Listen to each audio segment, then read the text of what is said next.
Imagine stepping into a night that feels older than time itself. The air is thick with the resinous scent of burning copal, that sacred smoke rising like a bridge between earth and heaven. Humidity clings to your skin, heavy and unrelenting, as if the jungle itself wishes to pull you into its lungs. Torchlight flickers wildly, chasing itself across towering stone walls that rise not as mere architecture, but as mountains sculpted by human devotion, pyramids that claw at the stars. The jungle is alive. It never sleeps. Around you, 1,000 hidden voices weave their symphony. The rasping cough of a jaguar, the shrill buzz of insects, the flutter of unseen wings. Beneath it all, there is another sound, deeper and stranger, the low chants of priests. It does not echo through your ears alone. It seems to resonate in your very bones, as though the earth itself is singing a hymn of blood and fire. This is the world of the Maya, a civilization we think we know. In the schoolroom image, they are serene stargazers, gazing upward with mathematical precision. We picture their temples as silent observatories, their glyphs as puzzles of a lost golden age.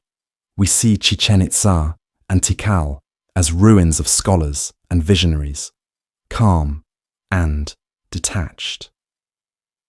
But this picture is only a half-truth, a polite veil we drape over a far stranger reality. For written into those same stones, carved into lintels and stelae, hidden in the glyphs that resisted foreign conquest, is another story. It is not serene, nor detached. It is visceral, carnal, and terrifying. A civilization where the cosmos itself demanded constant nourishment from human bodies, where sexuality and sacrifice were not separate domains of life, but fused into a single ritual duty. Before we peel back that veil, before we walk into the chambers where kings bled themselves for the gods and captives screamed under obsidian knives, pause for a moment. Because what we are about to enter is not simply a history lesson. It is an alien psychology, a world so different from our own that to truly grasp it requires more than curiosity. It requires courage. Think of this. For the Maya, creation was not a distant event, locked in myth. It was ongoing. The sun rose not by inevitability, but by payment. The rains fell not by luck, but by sacrifice. If human beings stopped feeding the gods, the sky itself could fall, and the price demanded was the most intimate, the most painful offerings the body could give. Modern documentaries often sanitize this past, preferring to dwell on their genius in astronomy, their breathtaking calendars, their urban planning that rivaled Rome and Beijing. All of that is true. But to the Maya, those achievements were not science for science's sake. They were tools for devotion, scaffolding for the theatre of blood. Every measurement of Venus, every calculation of eclipse cycles, every stone laid in cosmic alignment, these were instruments to ensure that the divine covenant of blood was never broken. We, with our modern lens, separate intellect from ritual, science from faith, sexuality from religion. For them, those lines did not exist. The temple was not only an observatory, but an altar. The body was not private. It was a vessel, a conduit between worlds. Pleasure and agony were not opposites, but overlapping paths to the same divine communion. So I ask you, step with me deeper into this night. The story of the Maya is not just about serene astronomers gazing at the stars. It is about blood, ecstasy, and a vision of sexuality so alien that it collapses the boundaries between sacred and profane. It is about young nobles piercing their own flesh in front of thousands, queens bleeding their tongues to summon ancestral serpents, captives painted blue, whose final breath was considered a gift strong enough to fuel the sun. This is not the Maya you met in schoolbooks. This is the Maya as they saw themselves keepers of a fragile cosmos where every drop of blood mattered. And to understand them, we must begin where they began, with the belief that the universe itself was born not in silence, but in the agony and ecstasy of creation. The Maya did not imagine a universe created by command or word alone. To them, the cosmos was born in an act that was both erotic and violent, sacred and painful. The universe was not spoken into being, it was bled into existence. Their great creation story, the Popol Vuh, tells us that the gods themselves had to cut open their own flesh, spilling their essence to shape the world. This act was not a metaphor. It was literal. Creation required blood, and so too would the ongoing maintenance of life. For the Maya, existence was not stable. It was fragile, precarious. Every sunrise was not guaranteed. It had to be purchased with offerings. Every harvest of maize was not inevitable. It had to be earned through sacrifice. Blood was not merely liquid. It was the sacred sap of the cosmos, the seed of the gods. And if blood was divine seed, semen was its earthly counterpart, the seed of mankind. To unite these two was to mirror the very act of divine creation, to feed back into the cosmic engine that powered the universe. These were not fluids in the biological sense. They were the very essence of existence, material fragments of the sacred. This worldview meant that humanity was not a spectator in creation. It was a participant. Every person was obligated to keep the divine cycle alive. The gods had given of themselves, and so humans must give back, not just in ritual, but in flesh. Creation was a debt, and blood was the currency. Think of how radically this differs from our own assumptions. Today, we keep a boundary between the bedroom and the temple, between passion and piety. For the Maya, such lines were unthinkable. Sexuality was not private, it was sacred. Pain was not punishment, it was a portal. To pierce one's body was not an act of destruction, but an act of renewal. The body itself was an altar, a miniature version of the universe. Its fluids were rivers, its bones mountains, its breath the wind of creation. Imagine standing before a pyramid, torchlight trembling across its steps. On that stone stage, men and women enacted what the gods had once done, opening their bodies to sustain the world. Every drop of blood spilled onto bark paper was more than an offering. It was a reenactment of the first moment of creation. When burned, the smoke rose not just as incense, but as the breath of the cosmos, carrying human essence upward to rejoin the divine. To us, this may sound incomprehensible, even grotesque, but for the Maya, it was the most profound truth, that life itself was fragile, conditional, dependent on constant nourishment. And the greatest nourishment was the essence that lay within the human body. It was not an easy truth. It demanded courage, it demanded agony, and it demanded the kind of sacrifices that, to our modern eyes, seem unbearable. Yet to them, it was the only way to guarantee that tomorrow would come. Picture a boy, no older than 16, standing at the threshold of a night that will define not only his life, but the life of his entire community. He is a noble, chosen not by chance but by lineage, by a destiny written in blood before he was born. For weeks, he has been preparing, fasting until his body trembles, drinking hallucinogenic potions that blur the walls between this world and the next, inhaling copal smoke until the air itself feels alive. He has spoken prayers to ancestors whose names are carved into stone, and he has been reminded at every turn, his body is not his own. It belongs to the gods. When the night of the ceremony comes, the pyramid looms above him, its steps rising like a man-made mountain into the sky.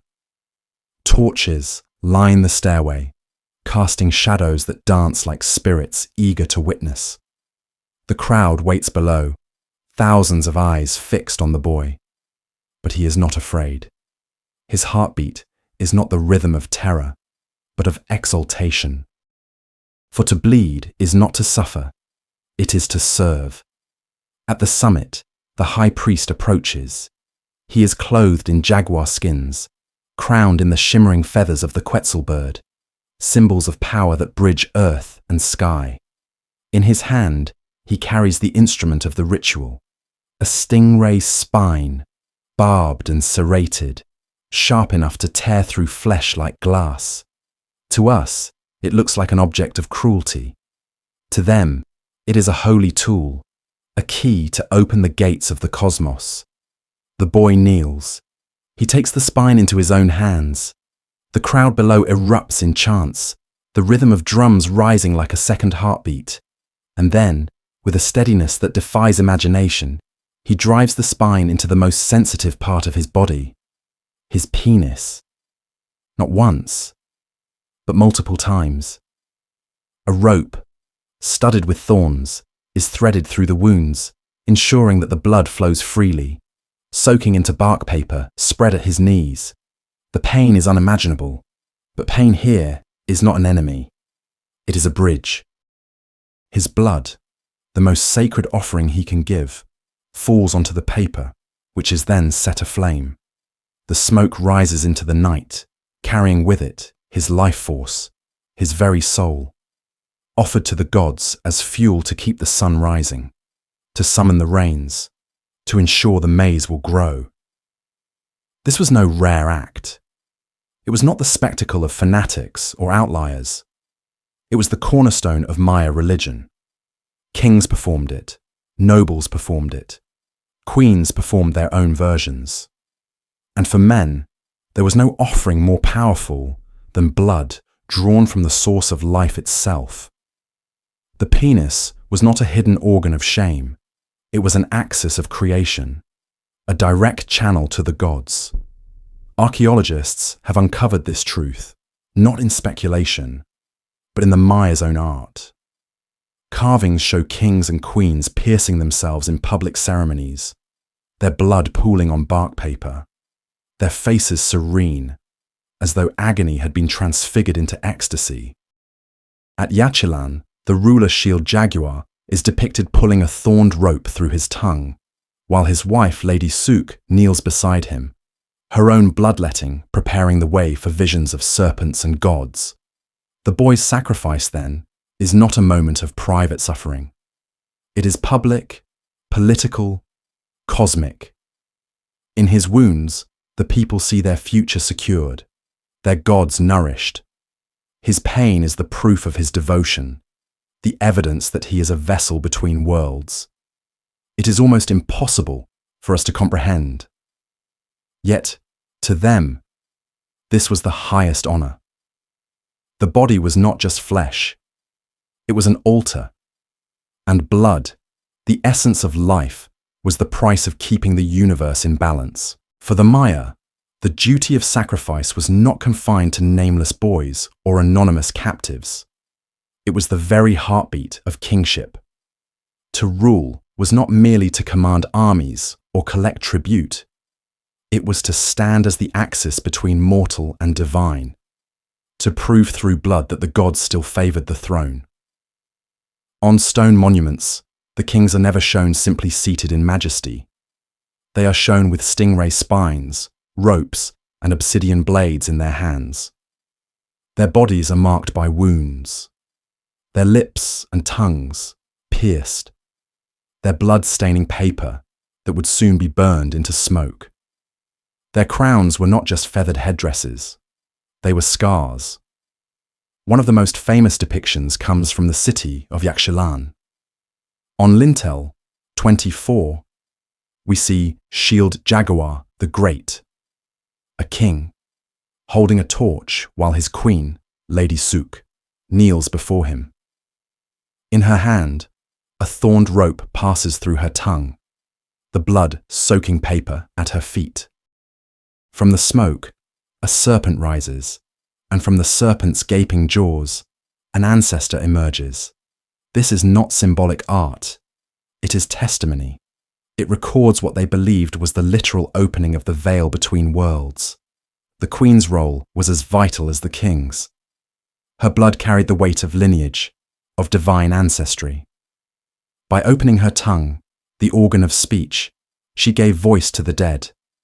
Through her agony, she could call forth visions, ancestors, deities, omens of war or fertility. Her body, no less than her husband's, was a bridge between human and divine. To witness such a ceremony was to witness the very foundation of authority. A king who bled publicly showed his people that he had the strength to endure pain for them, that he was chosen by the gods. A queen who summoned visions proved that her bloodline was sacred, that her words carried divine sanction. It is difficult to overstate how important this was. In our world, a ruler's legitimacy rests on law, armies, or wealth. In theirs, it rested on blood. A king who failed to pierce himself, who failed to summon visions, risked more than embarrassment. He risked cosmic chaos.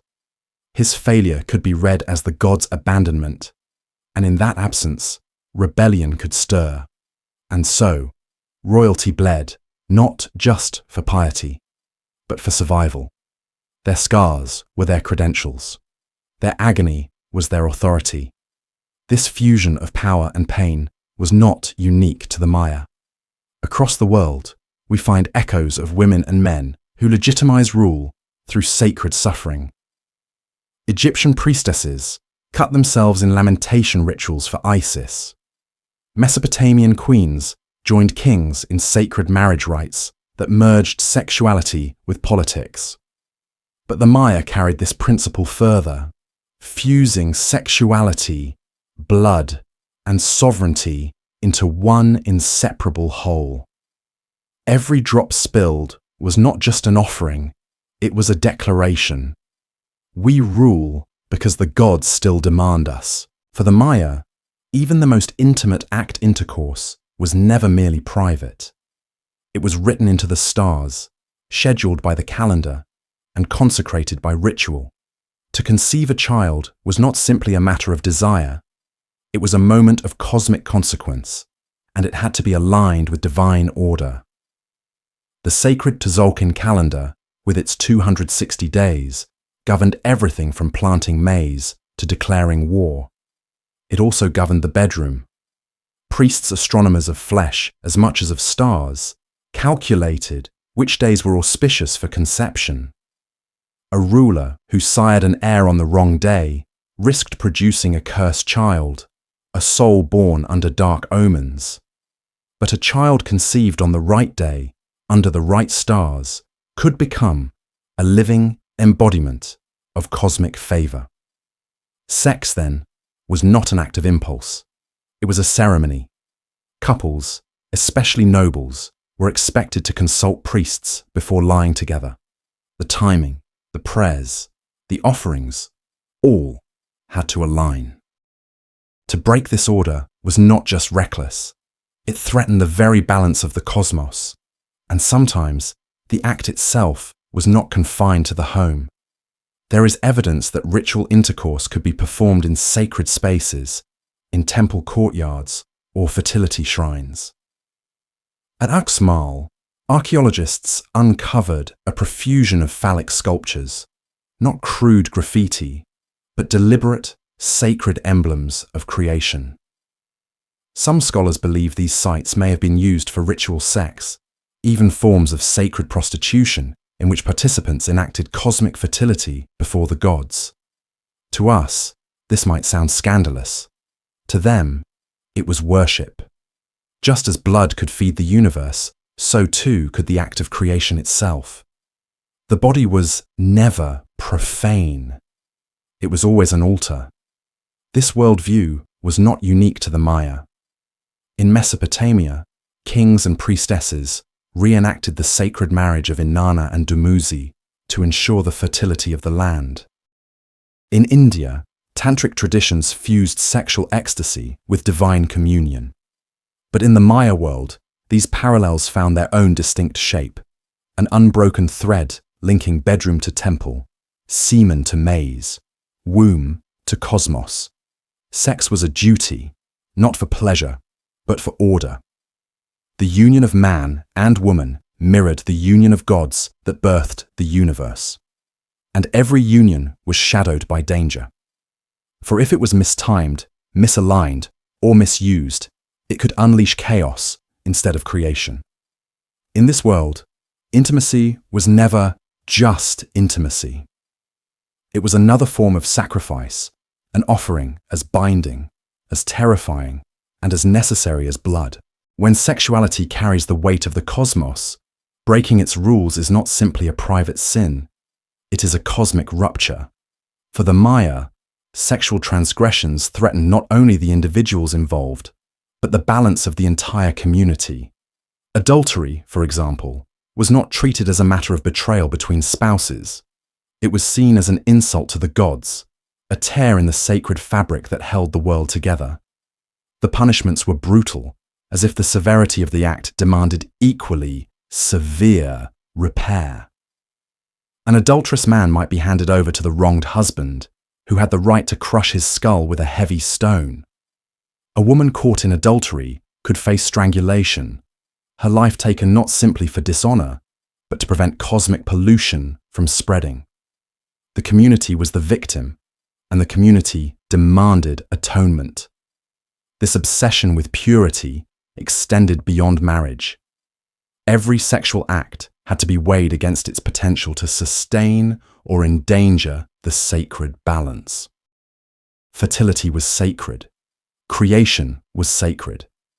But indulgence, waste, or secrecy could corrode divine order. One of the most debated questions among scholars is how the Maya viewed same-sex relationships.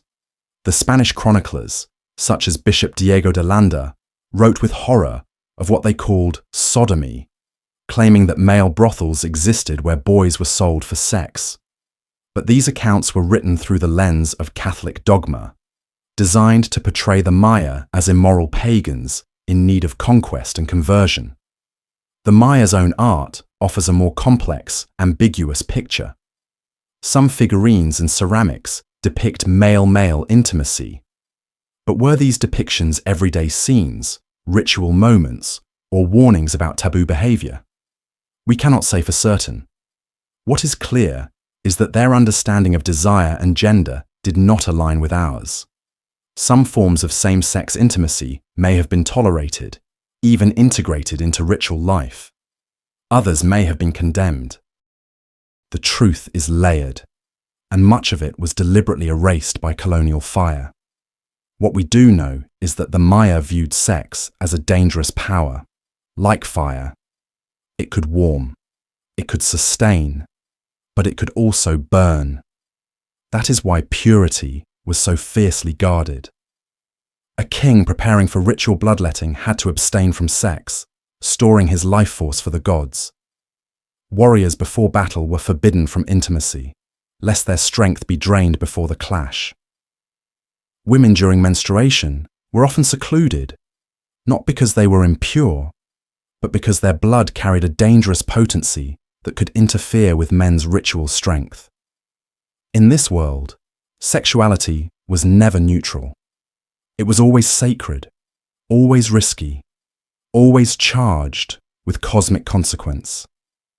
To step outside the rules was to risk not only one's own life, but the stability of the universe itself. Bloodletting, agonizing, personal, intimate, was the lifeblood of Maya devotion. But there were times when the gods demanded more. Times when drops of blood were not enough to stabilize the fragile cosmos. Then, the only offering potent enough was a human life. To the Maya, this was not random violence. It was not cruelty for cruelty's sake. It was repayment of a sacred debt. The gods had sacrificed themselves to create the world bleeding, burning, tearing apart their own bodies to give humanity life. In return, humans owed them the same. The most powerful offering was a still-beating human heart. And the most worthy victims were not criminals or slaves. They were nobles, warriors, rival kings captured in battle. To sacrifice a ruler was to seize not only his flesh, but his ka, his divine essence, and to give it as nourishment to one's own gods. War, in this sense, was not fought primarily for land or wealth. It was fought to capture bodies living fuel for the universe. Imagine the scene. A captive lord, once a ruler in his own city, is dragged into the arena of the ball court. His body is painted blue, the sacred color of sacrifice. He is forced to play the ritual ball game, a theater echoing the mythic struggle of the hero twins in the underworld of Xibalba. But this is no true contest. His defeat is assured, his role scripted. After the game, the captive is led up the steep steps of the pyramid. The crowd below is not hushed in sorrow, but wild with ecstasy. Drums pound like thunder, flutes shriek like wind through bones. At the summit, priests painted in the same sacrificial blue seize his arms and legs. They bend his body backward over a convex altar stone, arching his chest toward the heavens. The Nacom. The executioner priest steps forward, obsidian blade in hand. With one swift motion, the blade plunges into the captive's chest, parting flesh and ribs. A hand reaches inside, seizes the heart still pumping, and tears it free. The priest lifts it to the sky, a steaming, bloody sun offered to the sun god, Kinich Ajor. Below, the crowd roars. The body, now emptied of its fire, is rolled down the pyramid's steps, bouncing and twisting until it lies crumpled at the base. This was not the end. Sometimes, the flesh of the sacrificed was cooked and consumed in ritual feasts. To eat the body of a noble captive was to absorb his power, to internalize the divine force released in death. Ritual cannibalism was not an act of hunger, but of communion. The gods were fed, and so too were the people, binding them together in the shared meal of sacred flesh. It is a horrifying vision to us, but to the Maya, it was necessity. If kings bled themselves to keep the stars in motion, if queens opened their tongues to summon visions, then captives gave the ultimate gift, their very hearts, their very being, to ensure that the cosmos would not collapse. The sacrifice of a captive's heart was not the final boundary of Maya devotion, for in their worldview, life and death were braided together so tightly that even flesh itself could become a sacrament. The Maya saw profound symbolic ties between human essence and the natural world. Blood was the sap of the saber tree. Semen was the fertile maize gruel that sustained humanity. To spill these upon the earth was to fertilize it, to feed not only the gods, but the fields themselves. Sacrifice was not death alone. It was agriculture, cosmic nourishment. This connection could take forms shocking to modern eyes. There are depictions in Maya art of men engaged in intercourse at the very moment of sacrifice, their blood and semen released together as a dual offering. In this ritual vision, agony and ecstasy merged, and creation was reborn at the instant of destruction. To combine life force and death in a single act was the ultimate fusion. The victim transformed into a god as his essence fed the universe. But it was not only men whose bodies were demanded. Women too became offerings. Their lives aligned with the moon goddess Ix-Chel, deity of fertility and floods. Some were decapitated, their heads displayed on tsompantli, skull racks, where they became both warnings and conduits of divine power. Others were dismembered, their remains arranged in patterns meant to reenact cosmic myths of dismembered gods and reborn worlds. And children, the most harrowing sacrifices of all. They were seen as pure, uncorrupted, their souls closer to the gods than those of hardened adults. To give a child to the gods was to offer innocence itself, a perfect plea for mercy. Archaeological evidence from Chichen Itza reveals the remains of hundreds of children dredged from the sacred cenote, the vast sinkhole the Maya believed was a mouth to the underworld. Many were drowned alive, their small bodies bound, their bones carrying isotopic signatures that proved they had been brought from distant regions, gifts sent from hundreds of miles away to feed Chak, the rain god. These sacrifices were not random. They aligned with cycles of drought, with pleas for rain, with moments when famine stalked the land. When the rains failed, the gods were said to be thirsty, and the children's cries were the sound of rivers returning to the earth. And still, the acts of sacrifice could extend further. The flesh of a fallen enemy might be cooked, consumed ritually by nobles and priests. To eat was to absorb, to embody the victim's chulel, his life force. Cannibalism, in this sense, was communion. The same way Christians would one day claim bread and wine as the body and blood of Christ. For the Maya, the body of an enemy became literal sustenance for gods and humans alike. It is tempting for us to recoil, to see only horror. But for the Maya, this was order. This was survival. In a jungle where drought could kill entire cities, where crops failed and hunger was constant, they turned to the only currency the gods respected, the human body itself. Flesh was food. Blood was rain. A heart was the rising sun. This was their dark communion, the unbreakable cycle where sexuality, sacrifice, and fertility all met on the same altar. To live as a Maya was to live in a universe always on the brink of collapse.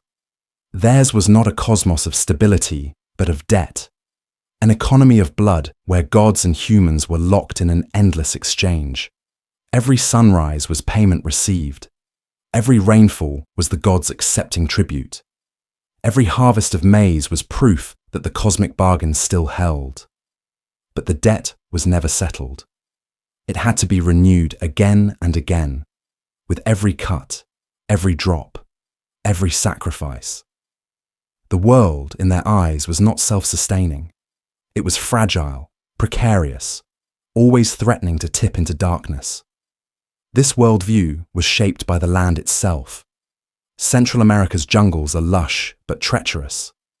Droughts could stretch for years. Storms could flatten entire villages overnight. The jungle was a paradise one season and a graveyard the next. Jaguars stalked the forest edges, capable of dragging away a child before dawn. Disease spread unseen through rivers and soil. To the Maya, the gods were not gentle shepherds. They were unpredictable, demanding, and hungry. Sacrifice was their answer to this terror. By bleeding themselves, by offering the lives of captives, by burning bark paper soaked in blood, they believed they could bargain with the divine forces that controlled everything. In this sense, sacrifice was less cruelty than insurance. It was their way of stabilizing an unstable world. But this cosmic economy placed enormous pressure on kings and priests. The ruler was expected to secure the blood that kept the universe running. If rains failed or crops withered, the people did not look to failed farming techniques or natural cycles. They looked to their king and asked, "Why have you failed to feed the gods?" A king without captives, without the scars of sacrifice, was a king without legitimacy. His throne could crumble not from rebellion alone, but from the perception that he no longer held divine favor. And so, the cycle escalated. More wars to capture more victims, more ceremonies to bleed more nobles, more offerings burned to feed gods whose hunger never ended. Each crisis demanded not less ritual, but more an arms race of sacrifice, spiraling outward. To us, this world may seem suffocating, unbearable. Yet, to the Maya, it was the only possible framework for survival. Every act, from planting maize to making love, from childbirth to warfare, was tied to this system of balance and repayment. Life itself was participation in the cosmic economy of blood. And perhaps most chillingly, this system was not confined to the elite. Farmers in the fields cut their earlobes or fingers, offering a few drops of their own blood before planting. Women whispered prayers over their menstrual flow, seeing in it both danger and sacred potency. Children were taught early that their bodies belonged, at least partly, to the gods. Everyone, from king to commoner, paid into the same economy. It is in this relentless cycle that we begin to glimpse the fragility of the Maya world. For what happens when a debt cannot be paid? What happens when no amount of blood is enough to bring rain to parched soil? Among the Maya, kingship was not inherited through mere bloodline alone. It was proven on the body itself. A king's flesh was his throne, his scars his crown, his wounds his mandate.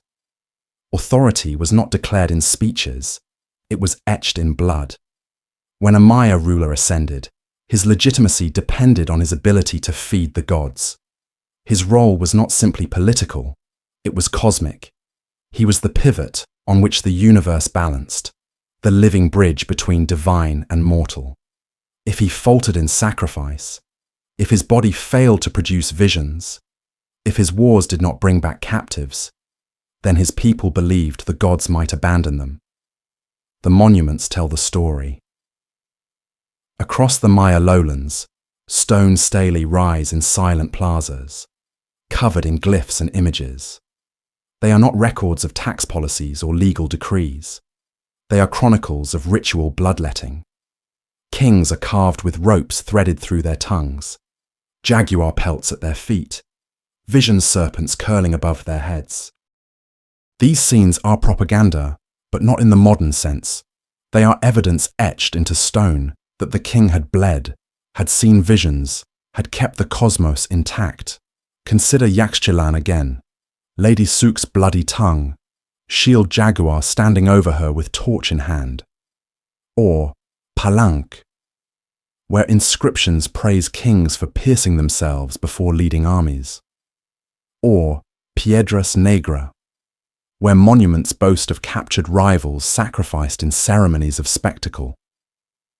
These were not private acts, whispered in temple shadows.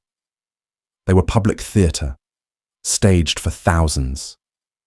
The king's suffering was meant to be seen, to prove that he carried the cosmic burden on behalf of all.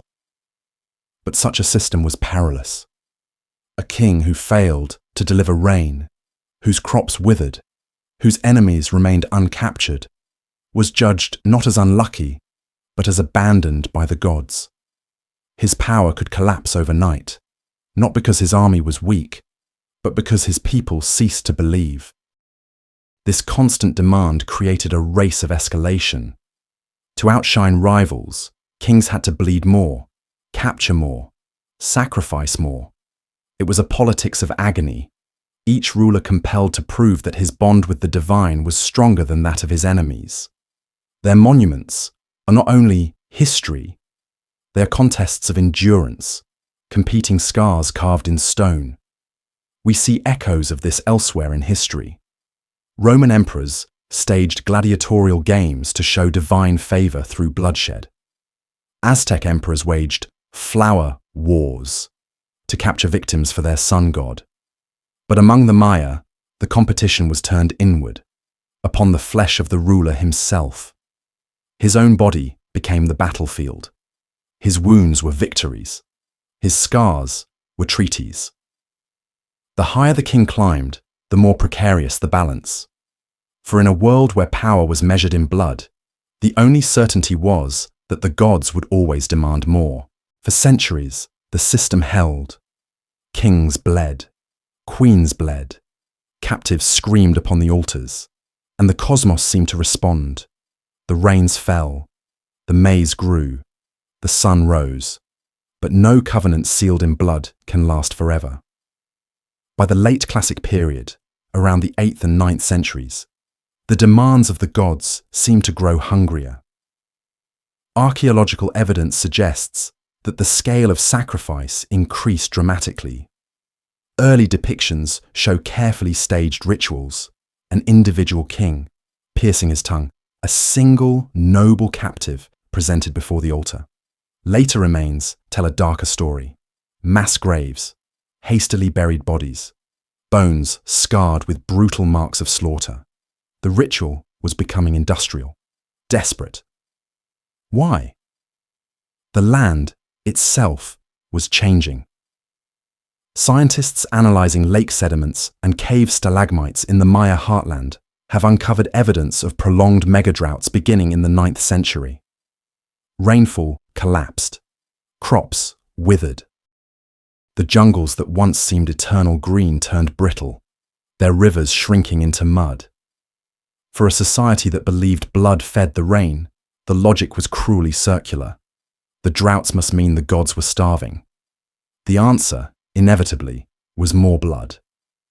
But each sacrifice brought less relief. Each war returned with more captives, only for the skies to remain pitilessly dry. The temples still smoked with burning bark paper, but the rains did not answer. And so the cycle tightened into a vice. More blood, more wars, more exhaustion. The strain was not only ecological, but political. Kings were bound to prove their divine mandate through successful sacrifice. When the rains failed, their legitimacy cracked. Inscriptions on stelae that once celebrated triumphs grew fewer, then ceased altogether. Cities that had thrived for centuries, Tikal, Copan, Calakmul, began to falter. The plazas emptied. The temples fell silent. One by one, the great cities of the southern lowlands were abandoned, swallowed by the creeping jungle. This classic Maya collapse was not a single cataclysm, but a slow unraveling, stretched over more than a century. Yet its pattern is unmistakable. Environmental crisis, colliding with a ritual system that demanded endless offerings. The gods would not be satisfied, and the kings who claimed to feed them fell with their broken promises. And while the elite carved monuments of triumph until the end, the ordinary people bore the heaviest cost. Farmers starved as tribute demands grew harsher. Children became offerings when maize no longer sprouted. Families abandoned the great cities, seeking survival in smaller villages or migrating northward to the Yucatan, where new centers like Chichen Itza rose for a time. But the age of divine kingship, the era when a ruler's blood could guarantee the cosmos, was ending. It is haunting to imagine. Entire cities walking away, leaving behind temples, plazas, pyramids, not toppled in conquest, but surrendered to silence. The gods had not kept their side of the bargain. The screams from the altars faded, replaced by the slow rustle of vines reclaiming stone. When we think of the Maya, our gaze rises to the pyramids, the palaces, the kings bleeding before roaring crowds. But beneath those temples lived millions of commoners whose lives, though humbler, were equally bound to the sacred web of obligation. If kings proved legitimacy through scars, farmers, artisans, and mothers carried the same cosmic burden in quieter, everyday ways. A Maya farmer, rising before dawn, did not simply plant seeds. He performed a ritual. Before pressing maize kernels into the soil, he pricked his earlobe or finger, letting a few drops of blood mingle with the seeds. His offering fertilized the earth as surely as rain.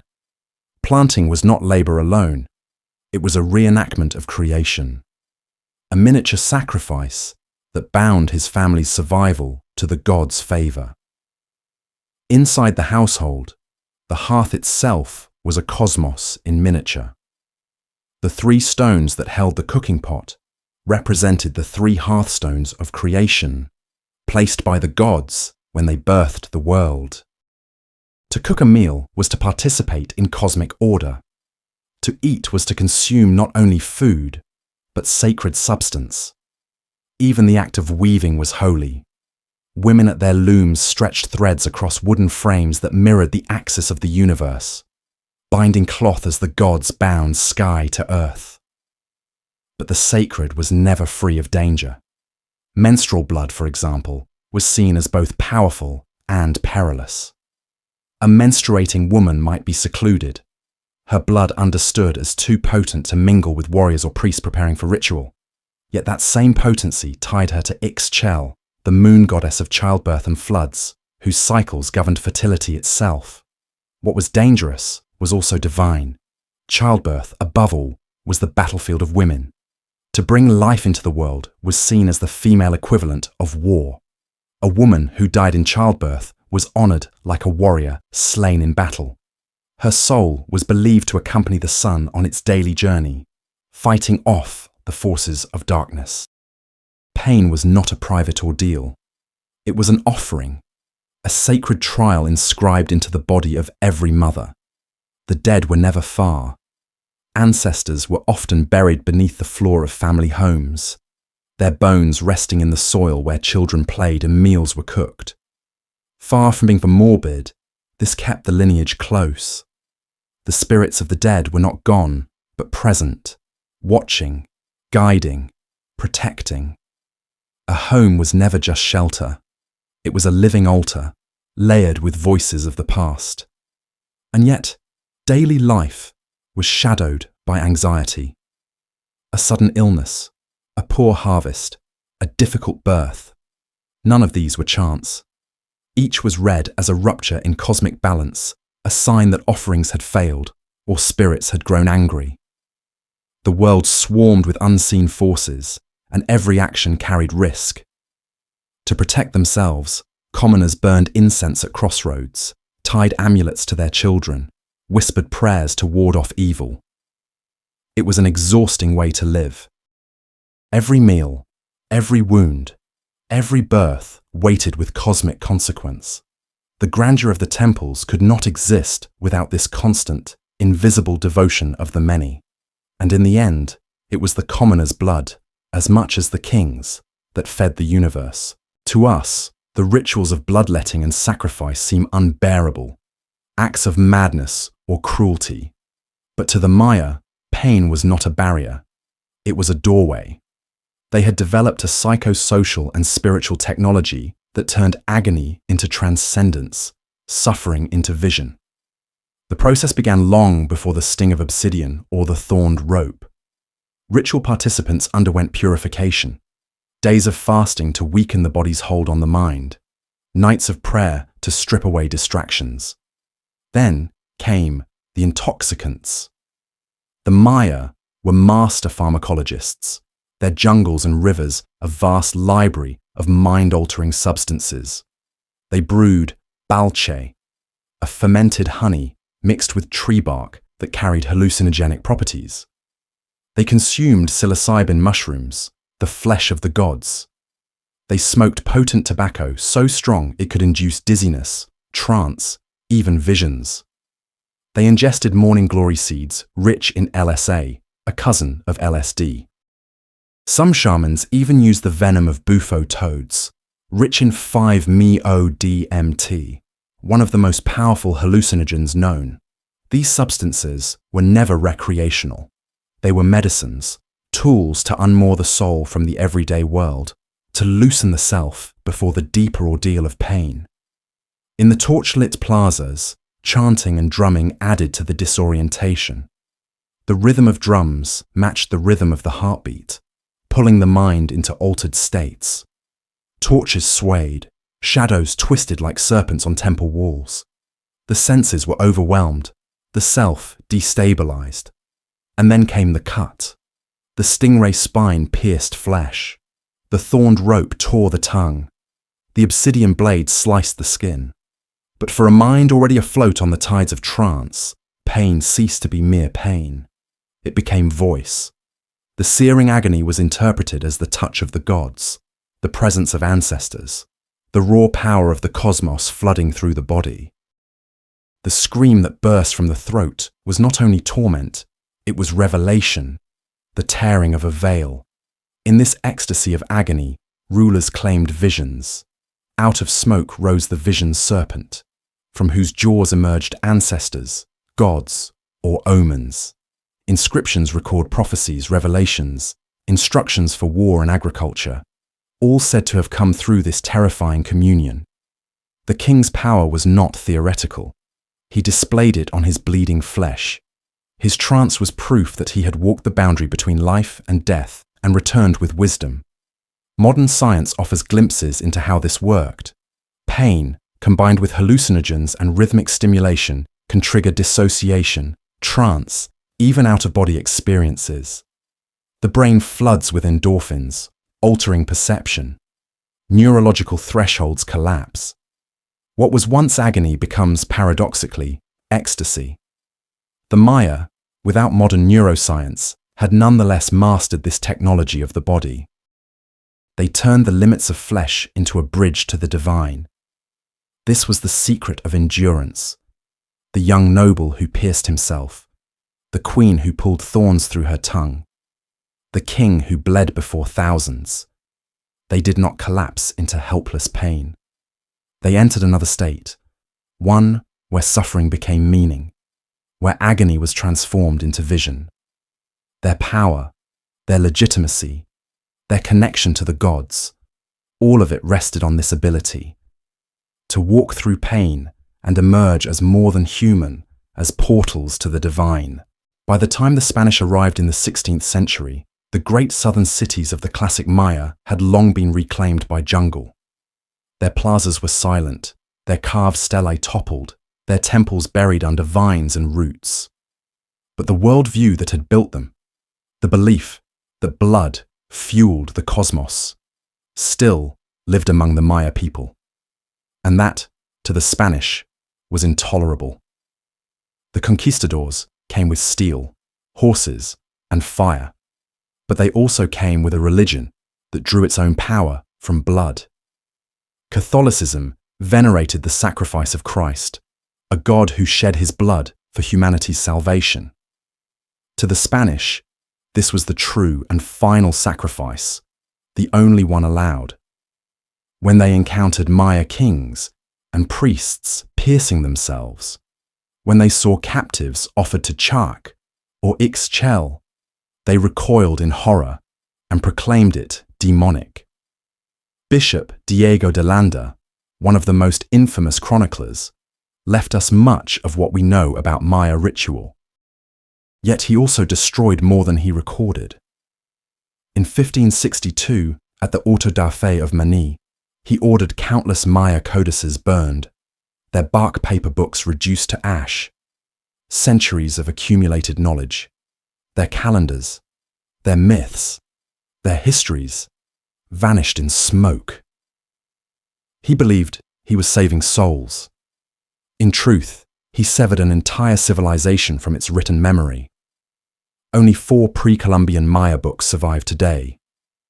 The Spanish replaced pyramids with churches, altars with crosses, the blood letting with the Mass. But the irony is difficult to ignore.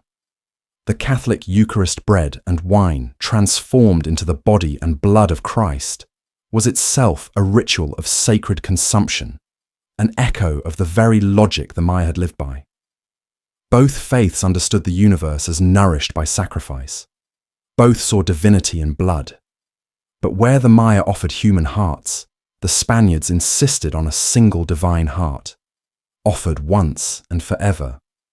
And so, the Maya world fractured. Public rituals that had bound communities for centuries were outlawed. Priests and nobles who once commanded armies and visions were silenced or executed. The sacred calendar, the tzolkin, was forbidden. The ceiba tree, once the axis of the cosmos, was cut down and replaced by the crucifix. But conquest did not erase belief overnight. In hidden groves, in remote villages, Maya families whispered their prayers to the old gods.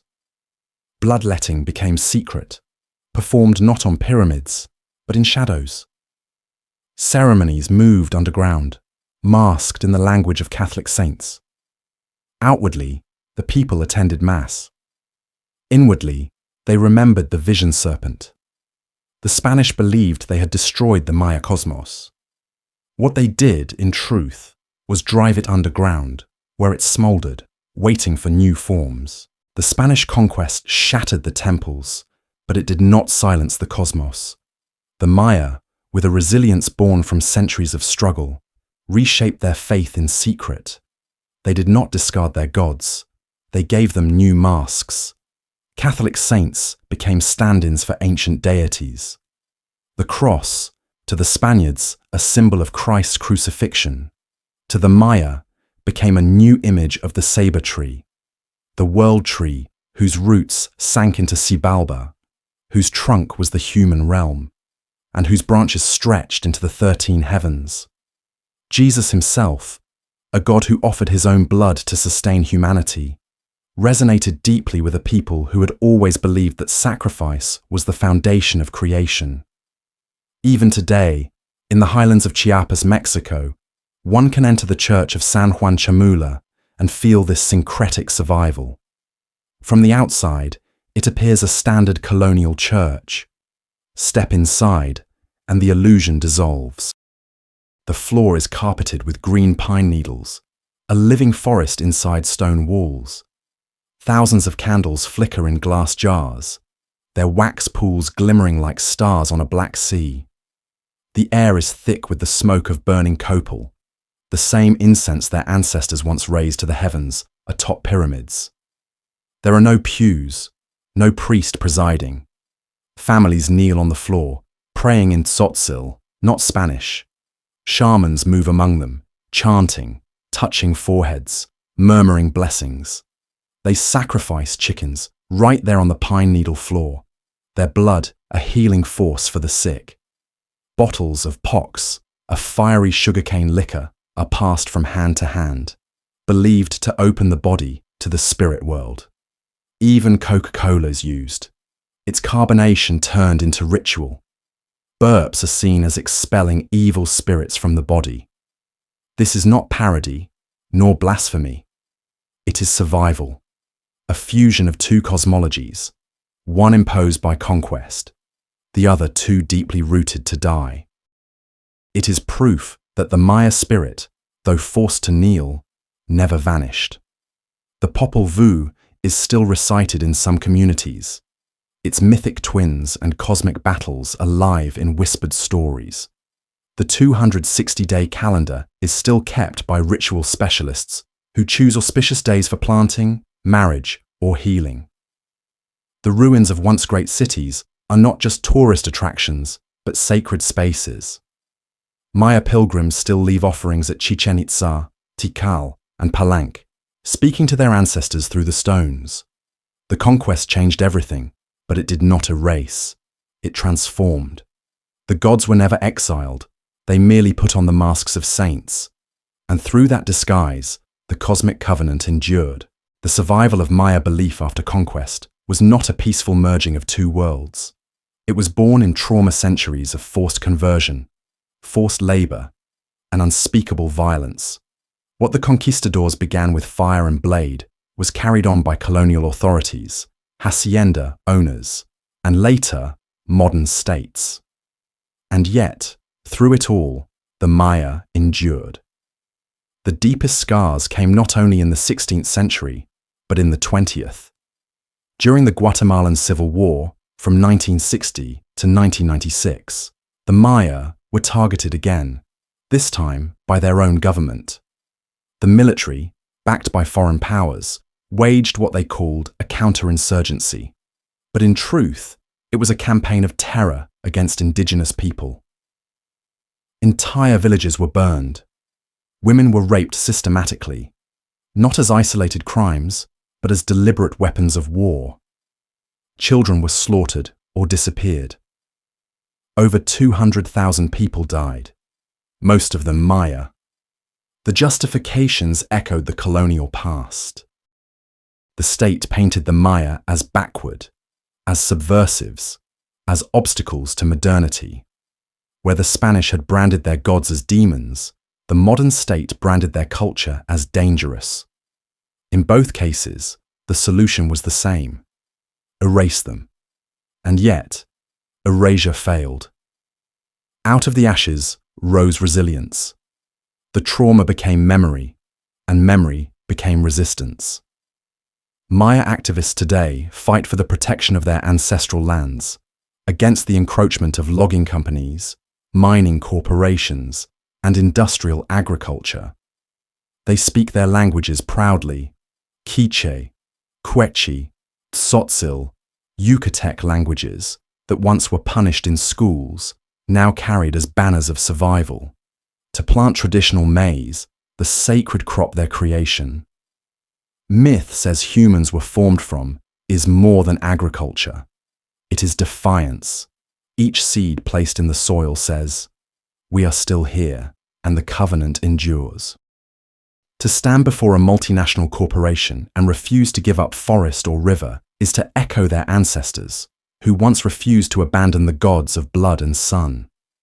This survival is not romantic. It is scarred. The trauma of conquest and war lingers in communities still plagued by poverty, discrimination, and displacement. But beneath those scars beats an indomitable heart. When a Maya elder tells a story from the Popol Vuh, when a young activist in Guatemala defends her land in court, when a farmer kneels in his milpa and whispers a prayer before planting maize. Each act is resistance. Each act is survival. Each act is a refusal to let centuries of conquest and violence define the end of their story. The echoes of trauma resound in the silence of abandoned temples and in the cries of 20th century massacres. But alongside them is another echo, the voice of resilience, of a people who have suffered unimaginable loss and yet still rise again and again from the ashes. The Maya world teaches us something unsettling about civilization itself. We often imagine culture as a march towards stability laws, cities, science, religion, all weaving a net that protects us from chaos. But the Maya reveal the opposite. Civilization is never stable. It is a blade, balanced on its edge, and beneath it yawns the abyss. For the Maya, that abyss was everywhere. In the silence before rain, in the drought that lingered too long, in the sudden sickness of a child, in the failure of maize to sprout. The line between life and collapse was paper thin, and they built their world upon that awareness. Their rituals, their sacrifices, their bloodletting, all of it, was an attempt to keep their blade from tipping into darkness. Theirs was not a naive superstition. It was a response to the brutal reality of their environment. Fragile soils, unpredictable climate, cycles of flood and drought. The jungle looked eternal, but its bounty could vanish in a single season. And so, they crafted a cosmology that mirrored their world: unforgiving, precarious, demanding. But here lies the paradox. In building such a system, they ensured both their endurance and their collapse. For centuries, bloodletting and sacrifice bound their people together, giving meaning to suffering, giving order to chaos. Yet when the droughts grew harsher, when the gods failed to answer, the very system that had sustained them devoured them. Kings cut deeper, priests demanded more captives, and families gave up their children to cenotes. The ritual blade, once balanced, tipped at last. And perhaps that is the truest lesson of the Maya, not their pyramids or their calendars, but the fragility of the covenant we call civilization. They remind us that order is never permanent. It is borrowed, negotiated, maintained at cost. And when the cost can no longer be paid, the jungle always waits to take it back. The Maya did not disappear. Their descendants live on, carrying languages, traditions, and faith reshaped by centuries of fire and conquest. But their cities, their divine kings, their blood-drenched plazas, these vanished, swallowed by vines, because the balance they sought to maintain was never theirs to hold forever. We too live upon such a razor's edge, though we often pretend otherwise. Our sacrifices are different, industrial, economic, ecological, but the abyss beneath us is the same. The Maya only make it visible. In the end, the Maya remind us of a truth we prefer to forget, that civilization is not built on reason alone, but on sacrifice. That order is fragile, purchased at terrible cost, and that beneath every monument, every ritual, every law, there flows an undercurrent of blood. To the Maya, this was never hidden. They confronted it openly, with obsidian blades and ritual plazas, with tongues pierced and hearts torn from chests.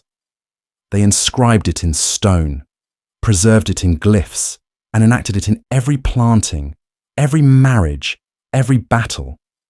They did not veil the bargain between humans and gods. They lived it, bled it, died for it. The Spanish tried to burn this memory away. They destroyed codices, toppled idols, silenced rituals. Yet the essence survived in syncretic churches, in whispered prayers, in maize still planted with offerings of blood. The covenant was not erased. It changed its mask. Today, the ruins of Tikal, Palenque, and Copan rise out of the jungle like broken teeth, testaments to both grandeur and collapse. Tourists wander through them, marveling at the temples, but few realize what those stones once absorbed. Centuries of blood, rivers of sacrifice meant to keep the universe alive. The plazas may be silent now, but the memory remains, heavy in the air, as though the gods still linger, waiting. And the Maya themselves endure not as ghosts of a vanished people, but as millions alive today, speaking their languages, weaving their patterns, planting their maize. Their survival is itself an offering, a defiance of conquest, proof that no fire, no blade, no empire can fully sever the bond between a people and their cosmos. What do we take from this? Perhaps unease, perhaps recognition. For the Maya world is not alien. It is a mirror, dark and distorted, but a mirror nonetheless. Their sacrifices remind us of what we sacrifice, often without admitting it. Forests for fuel, rivers for power, species for comfort, even human lives for the machinery of progress. We, too, live by offerings. We, too, believe in bargains with unseen forces. We just call them by other names. The Maya left us a haunting legacy, the knowledge that blood and memory are bound together, that civilizations rise and fall not only by conquest or famine, but by the fragile bargains they strike with the unseen. Their pyramids stand as reminders that nothing is permanent, that all empires, all systems, all gods are fed in the end. And in that silence, where the jungle hums over stones once slick with blood, one truth lingers like a whisper. The debt is never paid.